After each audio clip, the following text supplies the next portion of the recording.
नमस्कार भावांनो, आज चालू असलेल्या पळशी स्टेशन मैदानामध्ये विठ्ठल नानांची नवीन खरेदी तेजा गटपास झालेला आहे। गाडी सेमीसाठी पात्र झाली आहे। तसेच बैलगाडा क्षेत्रातील देव वृत्सम दशम हिंद केसरी बकासूर देखील गटपास झालेला आहे।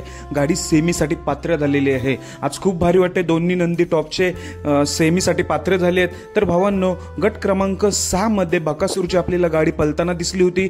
बकासूरचा पैरा होता अक्षय घोरपडे यांचा मैब्यासोबत। चांगल्या रीतीने गाडी पळाली, सुट्टा निकाल घेतलेला आहे। एकदम टॉपच स्पीड लागला होता बकासूराने मैब्याला।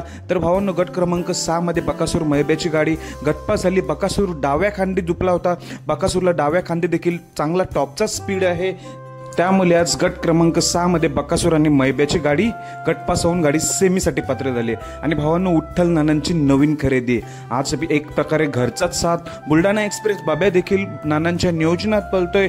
बाब्या आणि तेजा ही गाडी चांगल्या रीतीने पळाली। गट क्रमांक 11 मध्ये बुलढाणा एक्सप्रेस बाब्या आणि नानांचा तेजा ही जोडी चांगल्या रीतीने पळून सुट्टा निकाल घेतला। गाडी गटपास होऊन सेमीसाठी पात्र झाली आहे। खूप भारी वाटते, दोन्ही गाड्या सेमीला पात्र झालेल्या आहेत। नक्कीच या दोन्ही आज फायनलला गुलालाच्या मानकरी होतील। एक नंबर कोण होईल कमेंटमध्ये नक्कीच सांगा, कारण की आज बरेच टॉपचे पैरे झालेले आहेत।